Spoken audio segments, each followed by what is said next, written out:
Hello guys, this is Gabriel Falling from Team SK Gaming.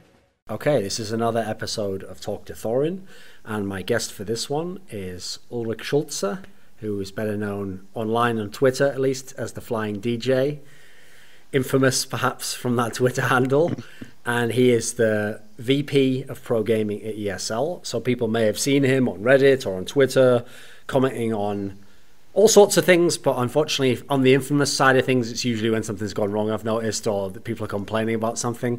But that's one of the reasons why I wanted to do this interview, because obviously anyone who's a well-known figure knows that the downside of Twitter is that while you can get a message out there very quickly to a lot of people, you obviously can't put in a lot of detail to it, and it's very, very easy for any kind of vague nature of how you make the message for people to read in all kinds of implications and meanings, etc. And you never really get to explain your point on things. So I actually know from talking with you in the past that there's a lot of things behind the scenes, especially for companies like the scale and size of ESL, reasons as to why things are done a certain way that might not seem intuitive to someone. Like someone might think to themselves, someone might be an expert, for example, about Counter-Strike, and they might think, oh, I'd just run the tournament like this with this format, and they don't realize some of the reasons why that's either impossible or just, for example, wouldn't make sense monetarily.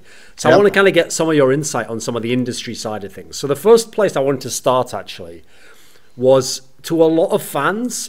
I'm sure there's a lot of very casual fans who actually watch the game a bit like I do. Like maybe they only tune in when it's the big finals. So for example, let's take ESL Pro League, for example. Maybe they didn't watch all the online games, or they watched the odd online game and they were waiting for the finals, you know. So maybe even when they watch the online games, they're waiting to see who makes it to the grand finals. And really what they ultimately care about is, you know, who the champion is at that point in time, etc., etc.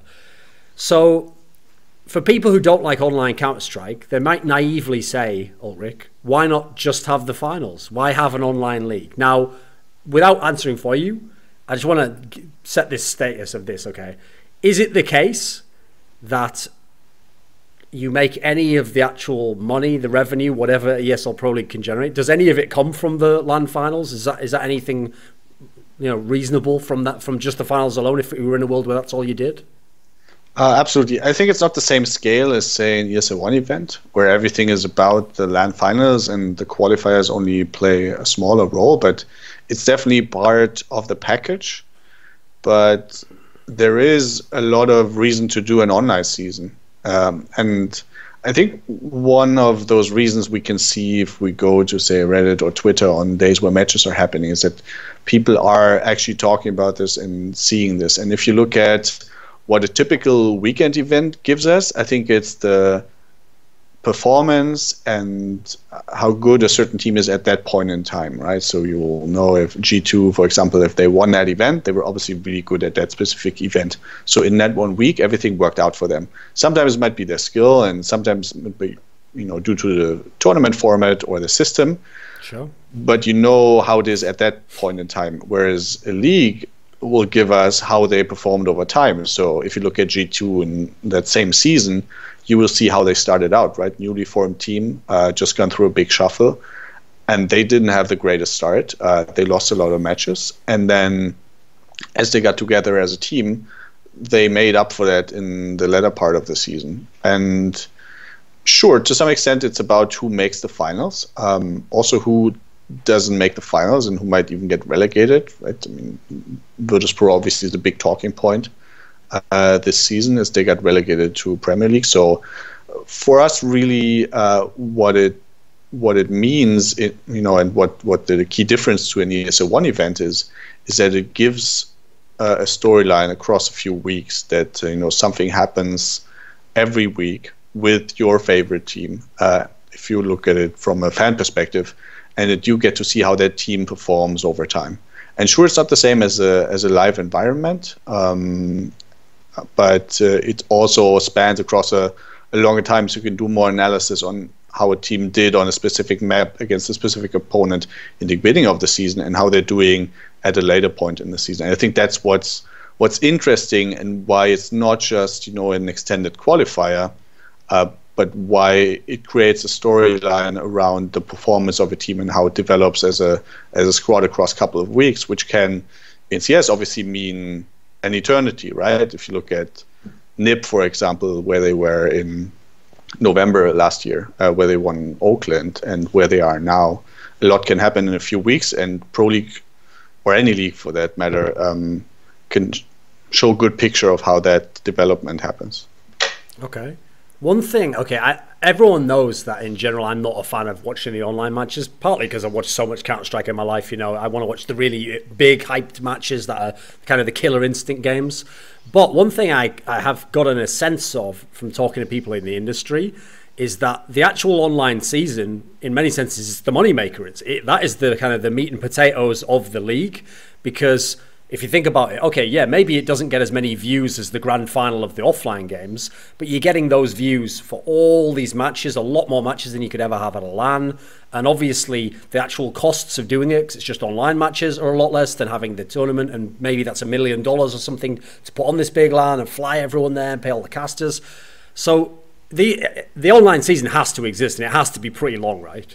Exactly, and if you look at, for example, how our viewership is, or what it consists of, it's basically 20% finals and 80% of the views generated throughout the season. So if you look at how valuable this is to a YouTube, also to any brand that is invested, then the value is in the online season, because to them it's, if you look at YouTube or any broadcaster, I mean, obviously on Twitch and Facebook as well. So any of those broadcasters, to them, the season is the most valuable part, because it creates the most amount of hours watched and views and unique users. And if you look at the sponsor perspective, then to them, it's constant exposure. It might not be the same exposure as, say, a major final. Sure, yes. But it's spread across a lot of weeks. So the story for those sponsors can develop. And I know it's not something that everybody enjoys, right? But sponsorship is part of the industry. It couldn't exist without it. So we're trying to find ways how we can integrate it without being obnoxious and in your face. But obviously the real value to a sponsor is if we can tell that story consistently across several weeks, and maybe that story also evolves, or there's a product launch in the middle, or they have some other kind of integration or activation that is valuable to them. So that's really the key value of that online season, why it couldn't just be a qualifier. And that's why, I mean, that's why E-League has an extended season, why they don't just do 250K one-offs, but why it's across several weeks, because that's the story that they want to sell to, in their case, not the broadcasters, although they also license it out in countries, but mainly to the sponsors that they're interested in engaging. So if everyone remembers, mainly last year, there was all the hype and publicity surrounding WISA, and we had PEA over in NA. And while a lot of the story didn't concern this element, each of those big stories contained a little thread which was always about how is revenue divided and amongst who. And the underlying note was always, if there are broadcasting rights, if there will be broadcasting rights, who will get part of the share? This is clearly a key thing that a lot of people are thinking of. So EPL was obviously a big step in a certain direction in that sense, because of this deal with YouTube, moving from Twitch for the season over to YouTube. What was the significance of that move for ESL? I think it was, I mean, one, YouTube isn't a small player, right? So it wasn't on the same scale of, say, Fnatic moving to Azubo a while ago, where it was really uncharted territory and you didn't really know how it was going to perform. We knew that YouTube was a reliable and big platform, but there was obviously some risk involved, and that risk meant we didn't really know how viewership was going to translate, because one important aspect of Twitch is that discovery element, right? People just used to going on Twitch and seeing the CSGO is in the top games, and then they click, and then they go to the stream that is currently playing, and that might be your event. We definitely saw that element got a bit weaker, but overall, we're not disappointed by viewership. We're actually really surprised that it remained on a constant level, and through the combination of where we were, that wasn't just YouTube, but it was on Twitch for some languages and for Facebook, we actually performed better than the season before. But okay, so actually for that comment, that's something that you said publicly, but again, there wasn't any context to it again. You actually said on Twitter, because obviously after the finals, some people who don't like YouTube for whatever reason, or they were just, like you're saying, they were just people who went through Twitch, complained that like, oh, the viewing figures were down and, you know, people didn't go as much. So can you give a more detail? How were the numbers higher? Like, was there something different aside from just the YouTube element? Because presumably the YouTube numbers alone weren't as big as Twitch last season, right? For just the English stream? Yeah, so there was a small decrease in the numbers for the English stream, but overall, just because of how broad everything was, and that it was also on a different platform in Facebook, and that the language streams, they grew pretty significantly because they remained on Twitch. The overall amount of views and hours watched went up, and that's the key element. I think overall, I mean, some of the assumptions were that, you know, it would be a pretty big impact in the first season at least to move away from Twitch and to YouTube. We didn't really get a huge dent, and I think that's a big an important factor. And obviously now that ECS is also on YouTube, there's more of a movement towards CS:GO content that isn't just VOD also being on YouTube.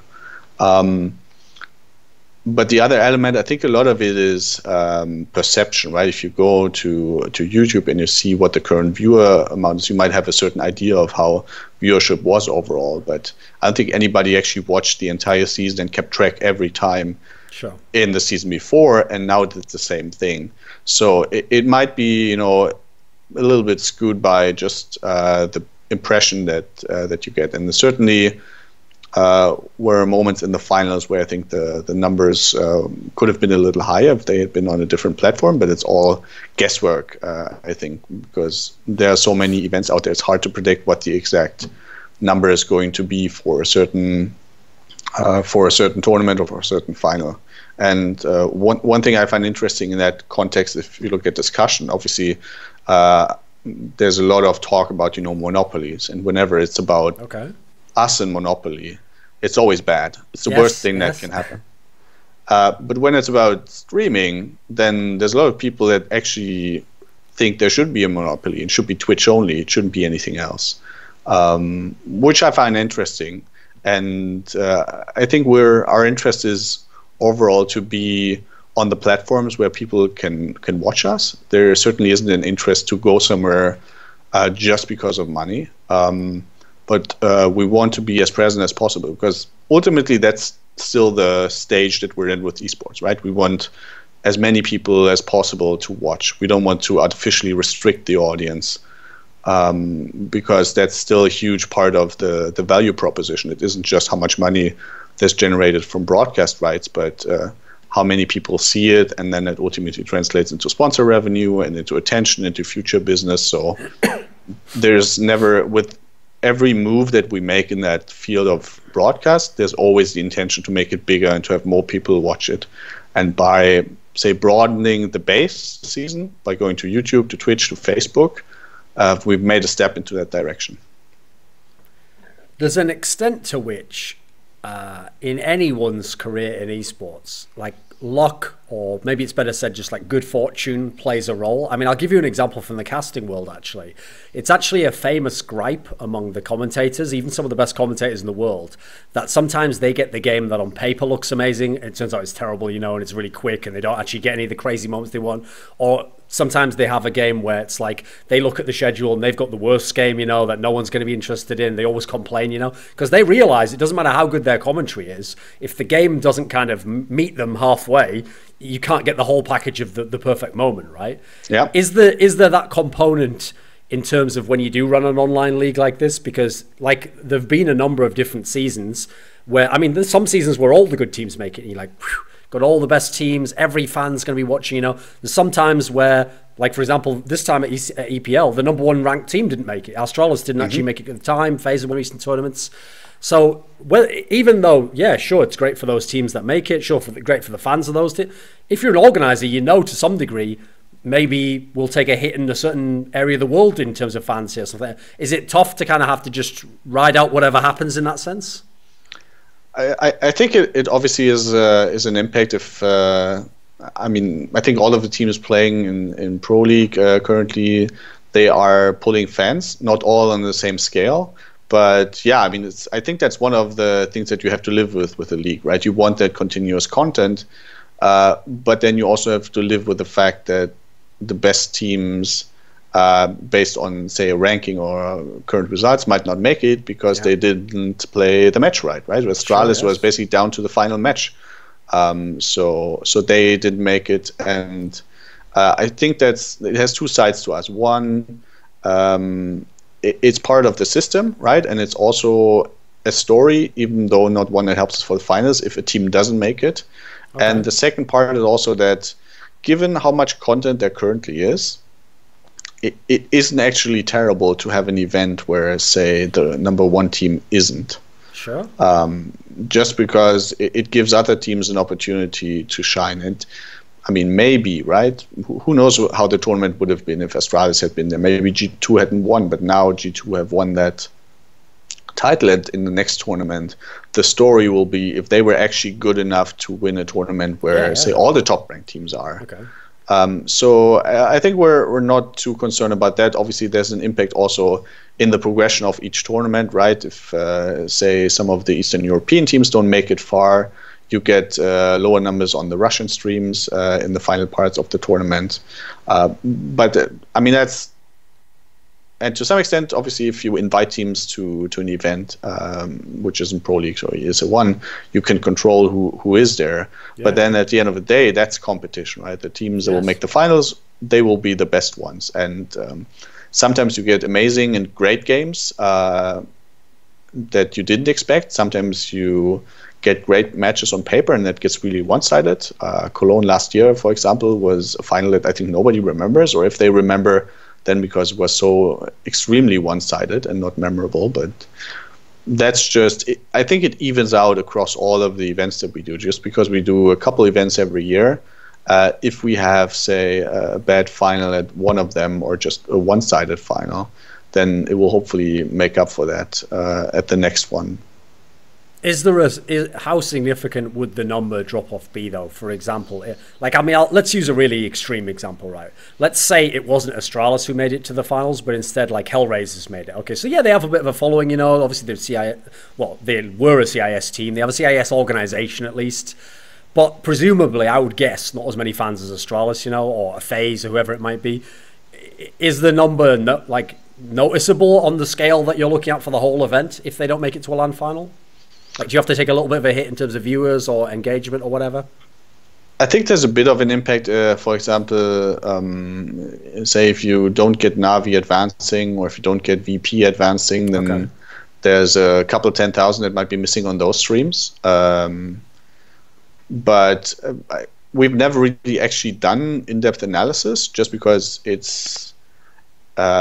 it wouldn't be useful because the tournament is the tournament, right? Yeah. We know which teams are interesting to, say, invite or to have at an event. But if we now analyzed how much a certain team in the final made us, say, take a hit in viewership, we couldn't really do anything with that conclusion. Sure, yes. We would still, that would still be okay in the sense of a tournament. I mean, we'd never consider, say, rigging a bracket just to have a certain team in the final. So we don't do any analysis of that. The only thing we look at is basically how, on paper, each of the teams, say, invited or qualified to a tournament. Obviously, qualifiers are also something we can't control. But on the invites, we look a bit more into, say, a combination of marketability, skill, and also what kind of numbers we expect out of a certain team. Sure. Okay, so this is a perfect topic to bring up then. So yet another of the long list of things that people found to get upset with ESL about was whenever there's an invite given out and they feel that another team's performed better. I mean, oftentimes, the team might actually, in recent results, have performed better. So a recent example was Gambit didn't get invited to ESL 1 Cologne, but Cloud9 did, for example, and other NA teams, by the way. Now, the very cynical and probably quite obvious solution to that is Cloud9 and Optica or whoever else have a lot more fans at the moment, at least, than Gambit. And obviously, their organizations have a lot more. prestige to them to some degree, and they have had good results in the past. You know, there's all these factors that go in favour of them, but on purely the level that the fan presumably is thinking of, which is that right now at least Gambit's a better team, so competition-wise they're better. It's tough to balance that out. So I think we're trying to balance it out across different events, so that we don't have. I mean, if every event based their ranking, their invites on rankings, they would all look very similar. Obviously, would change a little bit as these rankings change. But if you always invite the same teams, then the same teams all have an impact on their ranking. The other ones don't. So it kind of spirals into the same teams being at every event. So we try to, I would say, tailor to each event a little bit. If you look at the example of Cologne, then our obviously goal was to make it what it was in recent years, and that was a world championship. And for that, we wanted adequate representation of all regions. Okay. And that, there's a decision to be made is, do you take someone from the NA region or say someone from CIS? And there certainly is a role in there that C9 plays, where we say, they're obviously one of the strongest teams in North America, and they have a large fan base, so they can represent their region well. Gambit can as well, but in the context of what we did, say, in Cologne, they didn't really fit our basic invites that we wanted to have and that we felt were fitting for this event, because ultimately for us it isn't purely a ranking based, the best teams need to be there, or say that's always the criticism of the majors, right, that they have a very rigid system that's broken down into these are the 8 legends and this is how teams come from minors and the main qualifier. There isn't any selection, say, based on region. It could happen that no Asian team, that no North American team makes the major at all. And you might say that's fair, but because the major is like that, Cologne can be a little different. So we want to make sure all regions are adequately represented, and we invited Gambit to the closed qualifier, for example, because we thought they were going to have a good chance of making it, definitely deserved it, didn't need to go through the open qualifier. Didn't work out for them in the end. They had other things that they wanted to do at that time, but we're trying to even it out across events so that we don't always invite the same teams. But it's definitely perception based on who's a good team at the moment. And sometimes if you look at events, the time at which we announce an invite isn't necessarily the same time at which that invite was decided upon and made. Yes. So we had certain teams. All these things, yeah. I think a good example is Optic, for example. Their invite for Sydney was done at a different time, so they had a different lineup at the point where we announced that specific invite. And the same happened for other events. I think it was Fnatic, for example, where we announced the invite for New York after they had reshuffled with Godsend. I think it was August last year. Yeah. So the invite was done way before that. But obviously, once we invited a certain organization, unless there's a dramatic change in their lineup, we wouldn't go back to them and tell them, look, you've now exchanged 2 players. You can't be at that event anymore. So the time gap between us talking to a team and inviting them and them confirming and then the actual invite being announced also sometimes plays into that, because teams then think based on today they shouldn't be fans think based on today they shouldn't be invited. But sometimes it's purely because there was a couple of weeks between the decision and the announcement.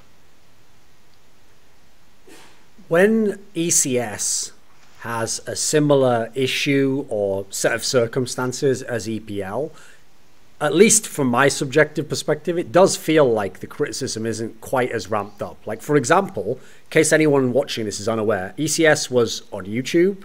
ECS has a LAN finals that has less teams make it there. So listen, they got very lucky this season. Actually, the best 4 European teams did make it, but it could have been, a bunch of teams that wouldn't be. In fact, they could have had none of the best teams potentially, because only 4 Europeans make it. So they had a bunch of factors which are exactly the same things that people criticize about ESL. But in general, it doesn't feel like ECS gets the same Reddit threads, or people don't focus on it as much. Are people more critical of ESL than the other leagues? I think, I don't know if they are in general. I mean, it's definitely easy to, if you have ESL in the title on a subreddit, I think it's guaranteed front page almost all of the time. So that sometimes people put it into threads that aren't actually ESL related. I mean, there's recently an ESEA thread where someone put ESL into the title. I don't know why, because we weren't really associated with it, but obviously it helped to gather attention.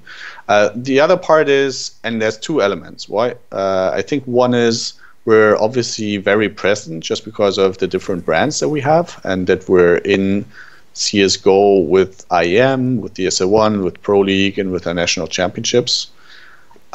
The other part is also that with all those opportunities to be present, we've also used more opportunities to expose ourselves because we weren't smart or we did things that we shouldn't have done in retrospect. And I think that's also the honest assessment that we've made, is that if a couple of times we just made decisions or we did things that deservedly created criticism within the community, and that's, I think, also why the perception of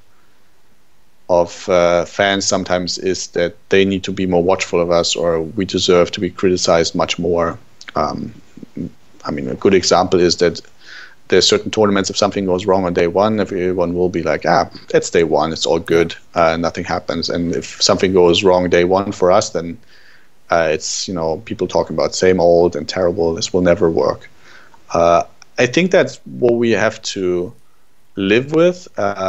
And I mean, obviously, I don't think we ever called ourselves the industry leaders, but someone coined that term for us. So. Still attached, that's what people think of, right? Exactly. But I mean, we're big and present, so that I think that comes with the territory. It's the same for, say, big game publishers. But one of the key things that we've done, and I hope that's visible now, is one that because we've grown so much last year, we didn't really have that attention to detail in all of the events, and that led to some of the players being unhappy, and obviously sometimes fans being disappointed of the broadcast. And we've done a lot of things to change that, and I think that was visible, say, in Dallas, for example.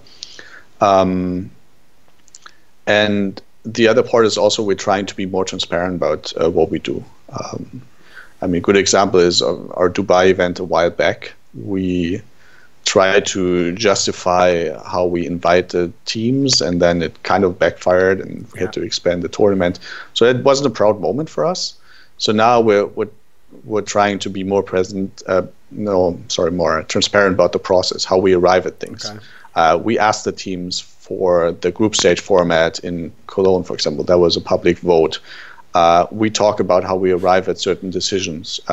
We're being more open about the fact that our tournament invites aren't just based on ranking, but it's a combination of factors.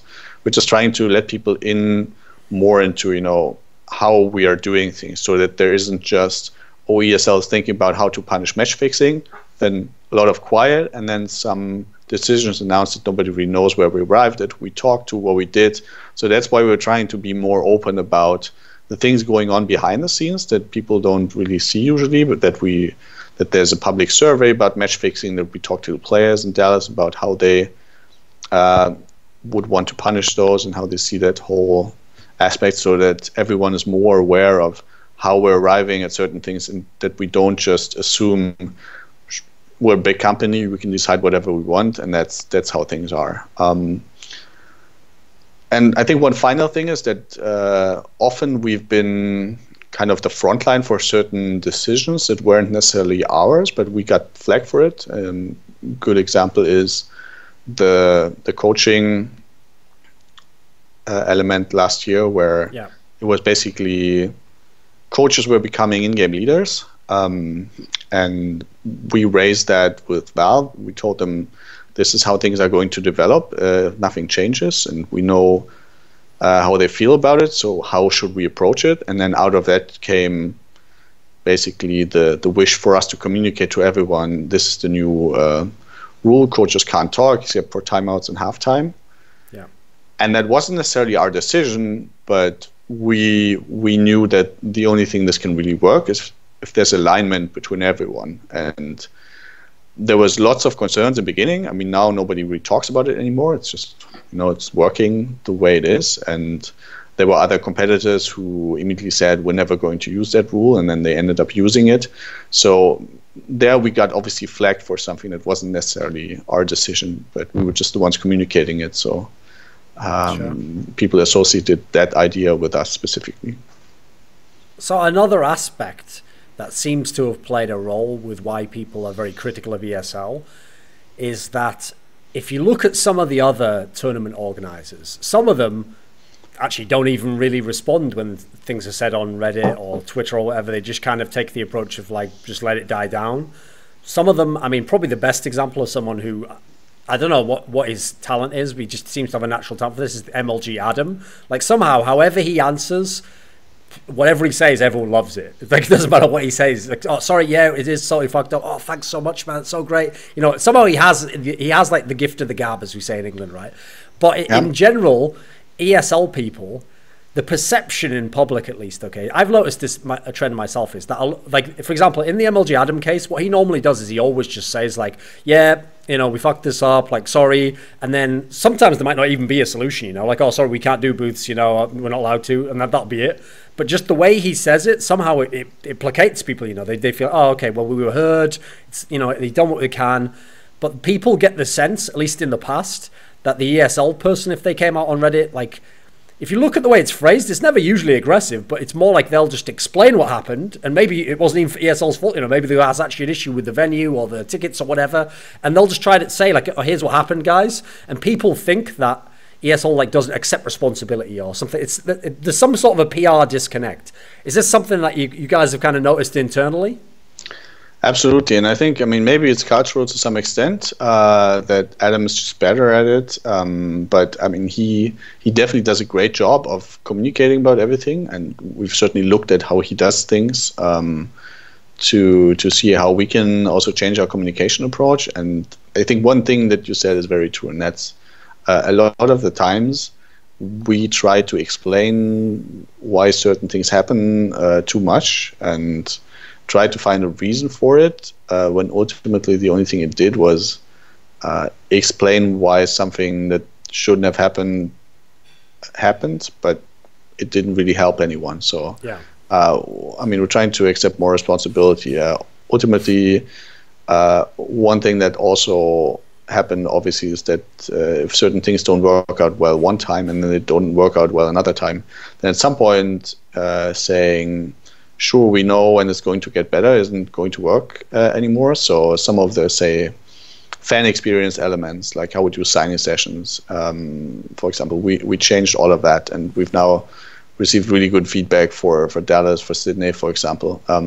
So we've taken to rather, not saying too much, but making sure that we don't give people reason to complain about certain things by fixing what they say. And that's, I think, what we've done too much for a while, is that we felt the need to justify things when either there wasn't really a good argument for it, or when we should have spent our time just, addressing it with people directly or accepting responsibility.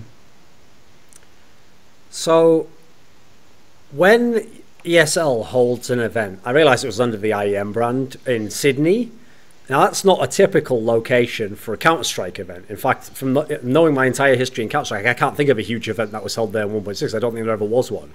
So from the outset, that looks like a very ambitious move to take, because especially if it's going to be a stadium event, will you get enough people in the stadium? And then obviously the hour difference, it's almost impossible to make that perfect for everyone in the West, in NA and Europe. Someone's going to have a bad time there and not get their exact time slot. So a lot of people a year or so ago would have bet that this wouldn't happen, actually. You wouldn't take a gamble like that and go to somewhere like Sydney because of this fact that you can't get all these elements as perfect as if it's in Europe or North America. So does that mean, can it go a step further? Like, my dream, okay, since the majority of people who watch, 99.99% are all online anyway, in theory, you could have an event anywhere. The only real other element is those two aspects. Like, can you get a crowd if you want a stadium event?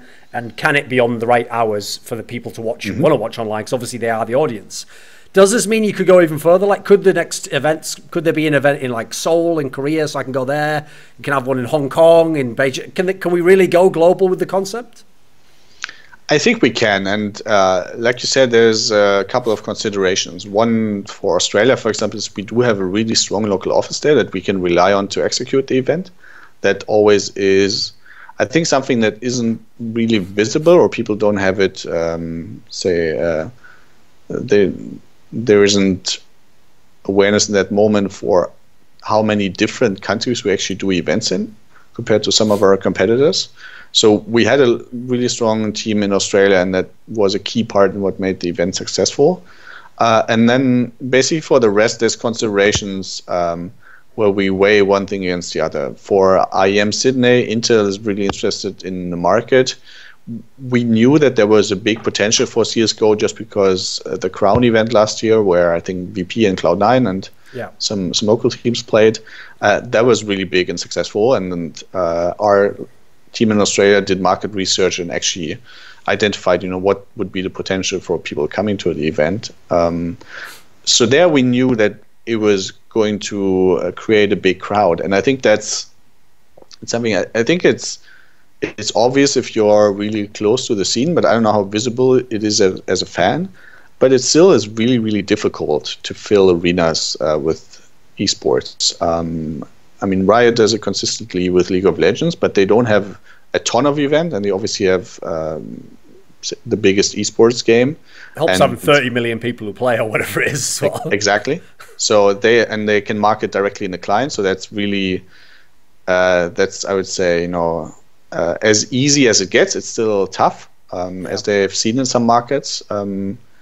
And the other games are still tough to sell, because obviously we need to create that habit of something that you watched online in your home, or played online in your home, that you go to an event to actually enjoy it, and you give up some of the comfort that you have at home in exchange for the experience on site. So when we look at where we do events, we need to make sure that we feel comfortable that we can fill it. And Brazil, for example, was something where we knew it was going to be full, and Sydney, it was reasonable to assume that it was also going to be full. And then we looked at how we could do it scheduling wise, and like you said, there isn't an ideal solution for it. Obviously, perfect time zone for CS is rather East Coast or Brazilian time zone, but in that case we just try to have the games as late as possible, local time, so we would at least go into the morning European time, and someone on the West Coast might be able to watch it by starting, say, shortly before midnight.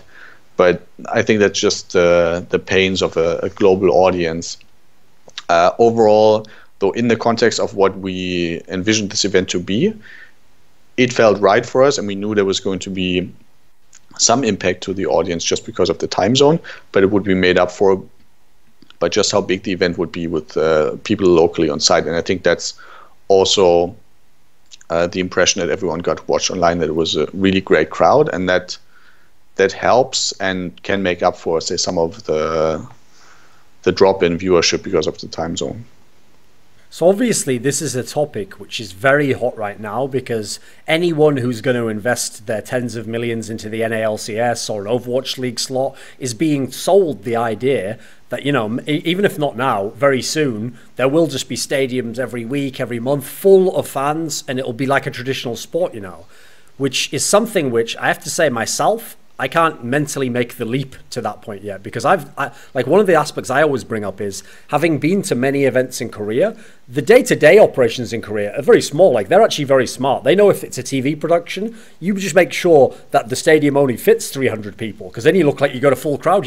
They don't go for like 5,000 every week, even if it's SK Telecom playing, and they know, right, okay, yeah, we can get the big final. If we make sure there's like 2 of them a year, we can pack that out. So to someone naive, they would think, right, well, you can do this all around the world, but if even Korea can't work on that level, I wonder, has anyone really gotten a good handle on which areas you can expect to have a full stadium, like how many events a year there has to be? Like, I have to say, from seeing some of the recent events and some of the ones that failed, some of them might even have been in the right location, but their event was a month after the last big event, or it was at a time when, I remember there was one a couple of years ago where maybe there was other things going on in the country, or there were other sporting events, you know, other things that you might not think about if you're just in the esports mindset. So it's tricky, right?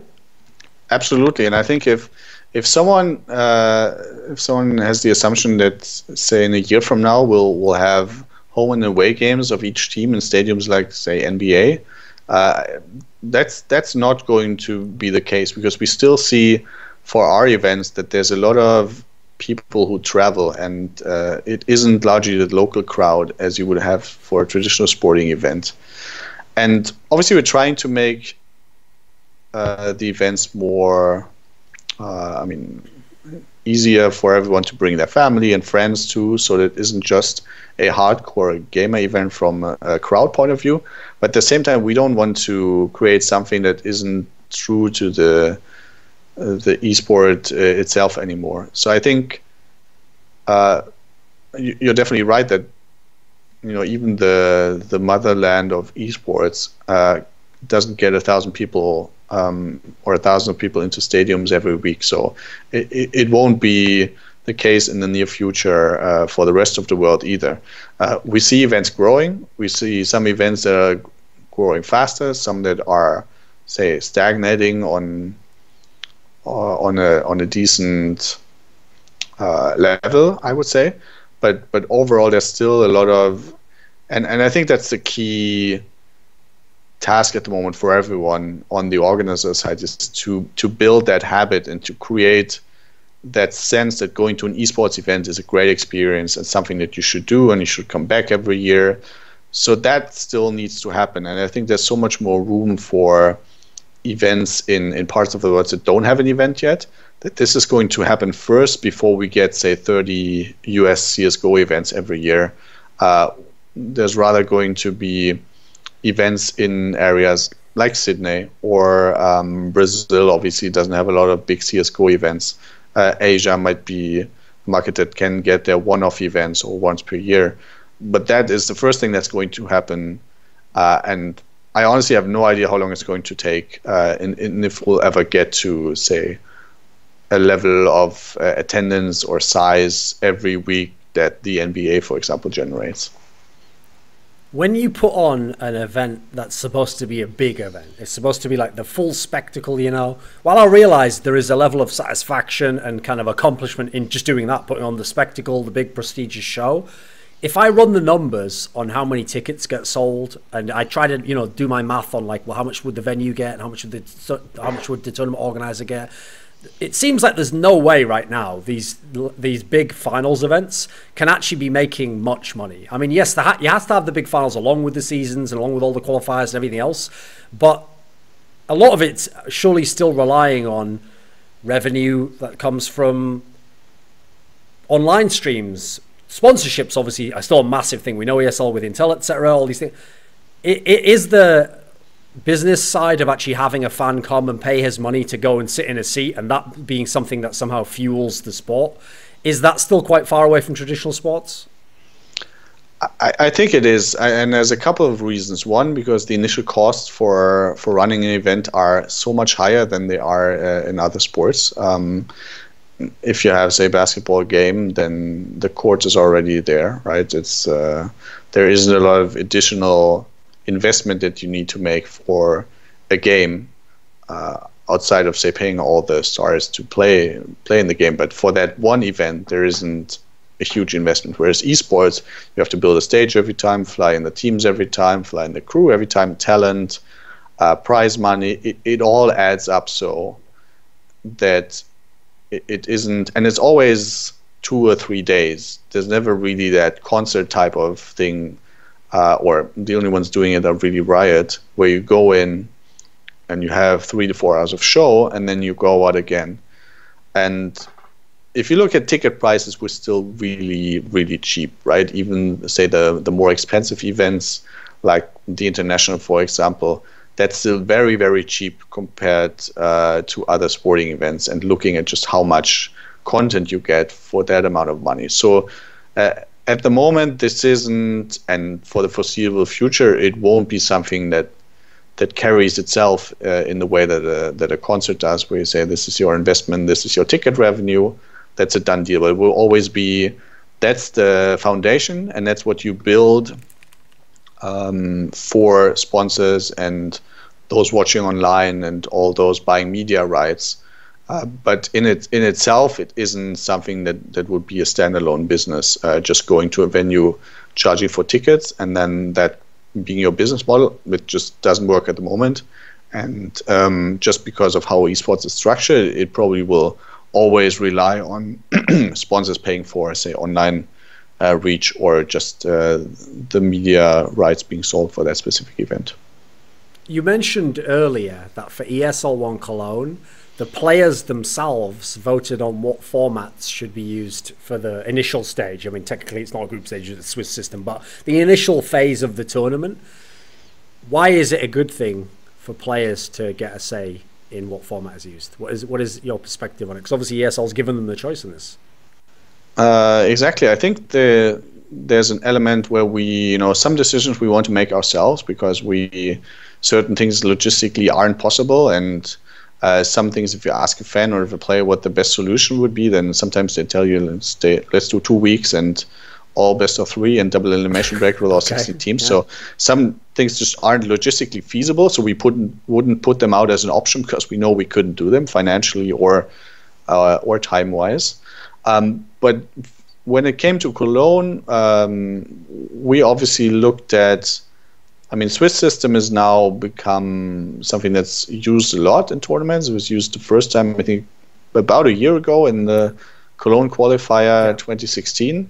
And then it made its way to the E-League qualifier and New York and E-League Major, and I think Starladder also used it. So it's now become something that or a lot of organizers use, which also means that it's seen a lot, and people are very used to it. And Pro League Finals, for example, our group stage also was best of ones, and Swiss system is also best of ones, just because a best of threes isn't feasible.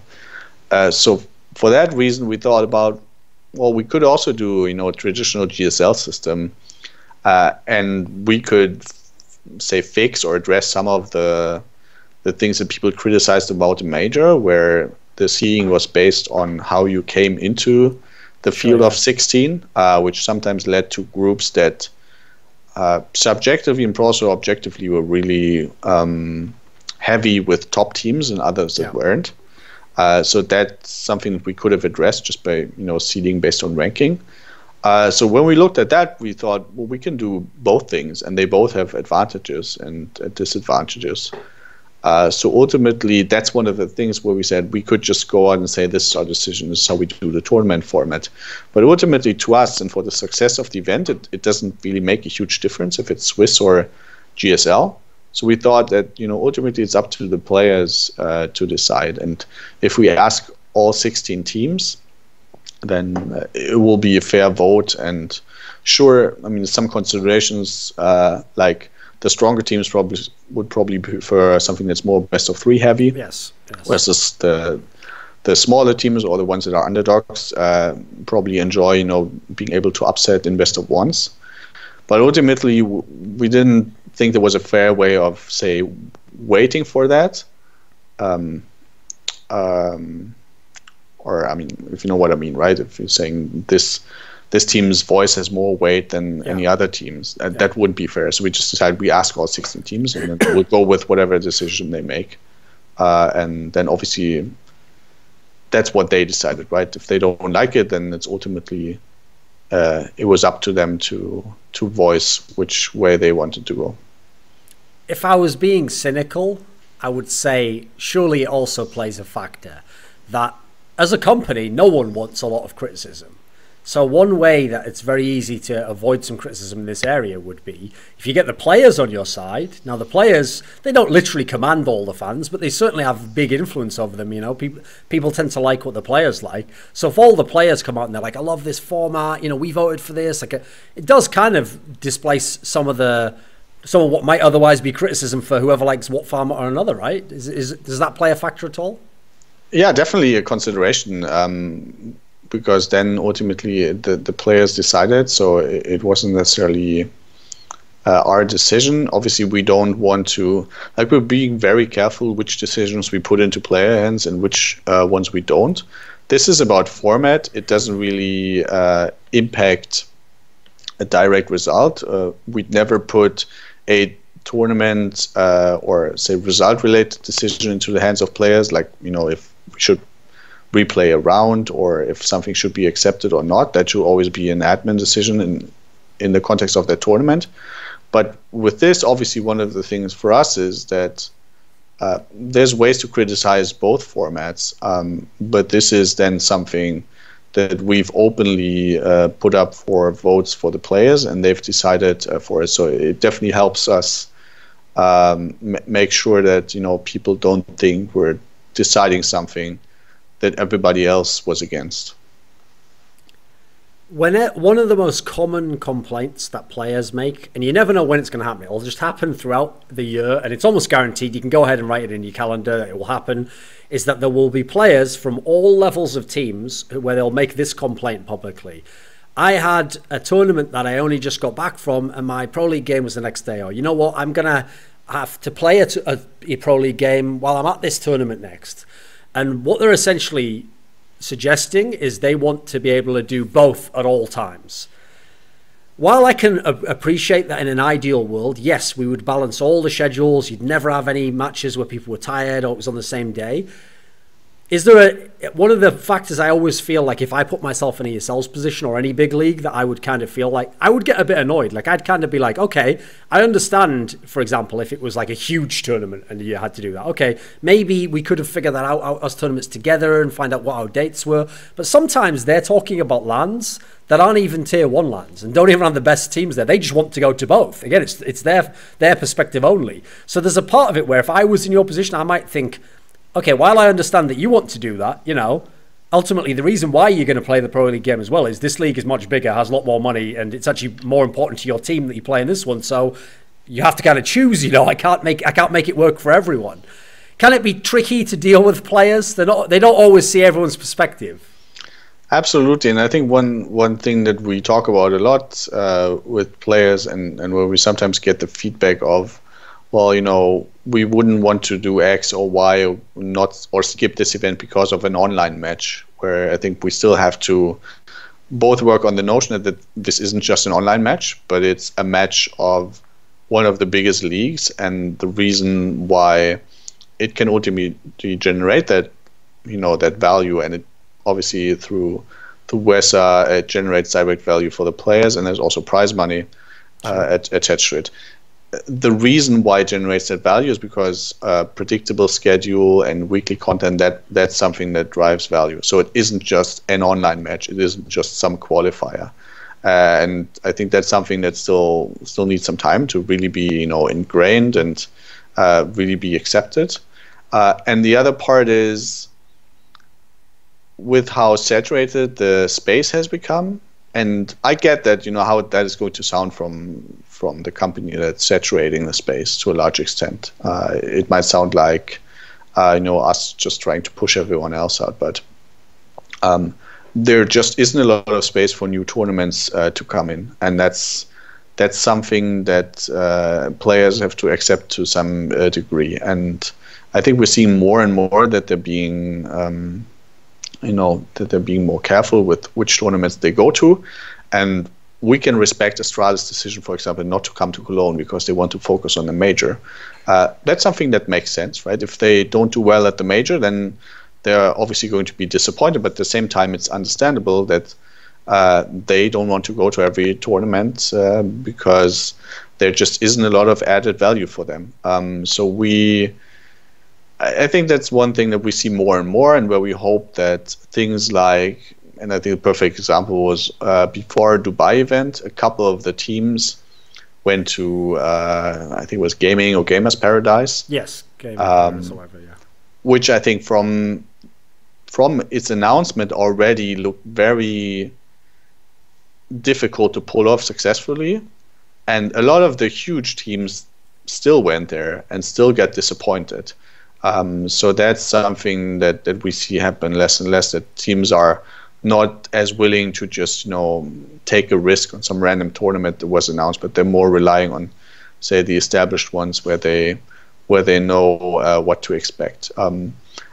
And I think ultimately, as some of the bigger teams decide to skip more tournaments, that also creates more room for it wouldn't be fair to call them tier 2, right? But the teams that aren't top 10 in the world to make an impact and to be present at tournaments. And DreamHack obviously has made a huge step by making the DreamHack Open events a bit smaller than they used to be, but by that also creating a tournament that has opportunity for teams like Big to win, or other teams that are just on the verge of making it to the top teams in the world. When ESL has run tournaments such as IEM Sydney, ESL New York last year, where you used Swiss system, but you did it with only 8 teams. Now, when I was initially when someone explained to me what Swiss system was, they told me those really catchy rules, okay?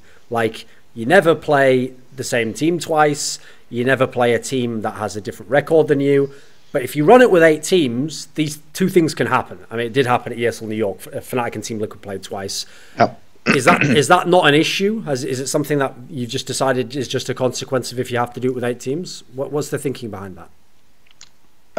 So it was something that we thought was worth trying out, but obviously there is a flaw to that. And if we look at Sydney and how some teams made it to the playoffs versus how other teams made it to the playoffs, then there's a large discrepancy. So we're definitely, there's 2 ways that we're going to look at this. One is, I don't know how many more 8-team tournaments we're actually going to run. Okay. And the second part is that we're rethinking how we do tournaments with 8 teams, because while it removes that element that you have if you put teams in 2 groups and then that's the group and they can't really play against any of the other teams, it still creates that disparity. So I think people are quick to say, should never be used with 8 teams and it's terrible and why are we doing that? And I think it's also that we're trying out different systems and seeing how they work, just because of how many events we have. And Cologne has 16 teams, and Dallas had 12, and Oakland last year had 12. So there's always different amounts of teams. I think with 8 teams and Swiss, we've now seen that we might need to adjust it a little bit, just because of how of the disadvantages that there are if certain constellations happen. So another thing that a fan might naively think is that, okay, well, we have to have online leagues, we have to have online tournaments right now because everyone's all around the world, everyone's not in one location. It's not like the LCS or whatever, where you can just go week to week and play your matches on LAN. But for some of the reasons I outlined at the beginning, it's a lot cheaper. Logistically, you can get a lot more matches done. It actually can allow, as you said, like 80% of the viewership can come from all of that. So it's great for basically everyone involved, except for someone who just wants to only watch LAN games. In theory, aren't big online leagues in Counter-Strike? They are the future, right?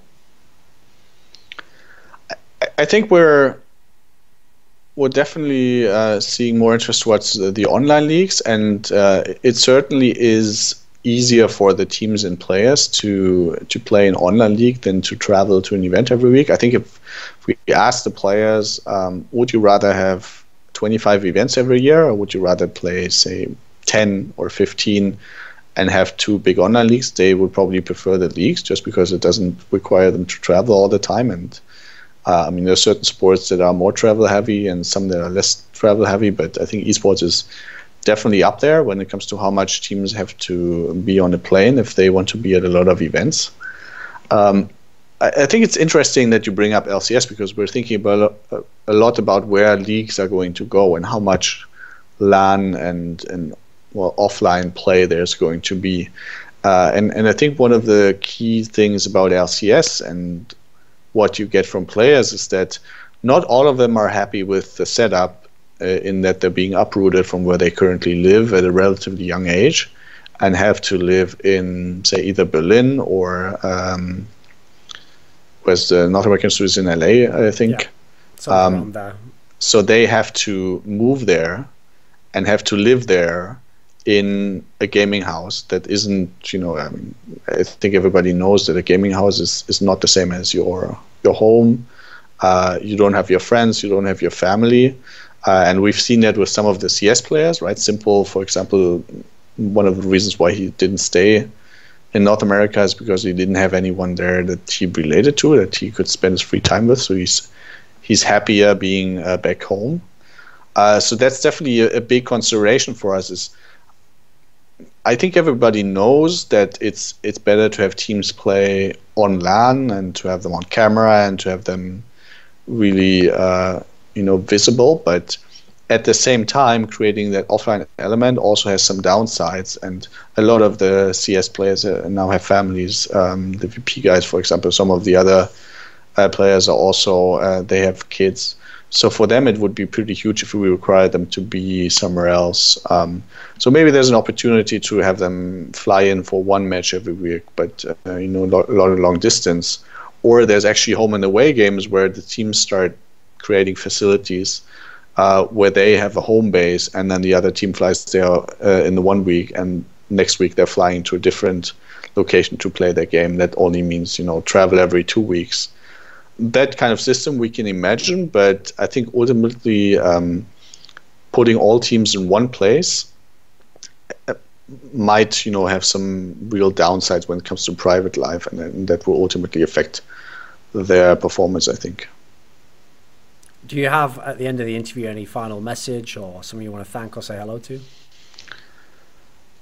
I think I want to thank you for the opportunity. I mean, I think this is different than how we tended to communicate in the past, right? Obviously, for various reasons. So I think we're happy that we get the chance to talk a little bit more about why we do certain things and why certain things are important to us. But I think one key message I want to put out there is that I think there's a lot of perception about ESL that we're suits and only care about business and monopolies and we want to rule the market. But everyone who's in the key position at ESL and basically all of our employees, they're gamers at heart. And I mean, our CEO used to be a professional Quake player. I used to play a lot of CS when it was still in beta, and that was how I started in gaming, and it's the same applies for people like Carmack and others. So I think there's more often people should give us the benefit of the doubt that we aren't actually trying to come in from the outside to take over esports, but that at the core we're all gamers and really passionate about this. We want this to be big, and that's really at the core of what we do, and we aren't driven by just wanting to cash out on this trend, but all of us have been in this for a long time, and that's just something that I hope people remember when they see us talking publicly about things that we do. Danke. Thank you very much. Yo, this is Alu from Face Clan. You got pretty big balls to watch Thorin's YouTube videos. What up guys, this is Jordan Gilbert and Hello guys, this is Gabriel Fallen, player from SK Gaming. Salut les gars, c'est Schulze de G2. Hey guys, this is Spencer Martin. We work with some of the world's top pros to teach you how to take your game to the next level with constantly updated training content. When you're done watching and want to train or warm up, just a few clicks will put you in your favorite training mods like Deathmatch. But why warm up for a match on Mirage by getting shot in the back on Dust 2? That's why we built Duels. Real fights on real maps. 1 minute in Duels is like 20 rounds of real CS. The best way to train and warm up. Exclusively available on Boomeo.com.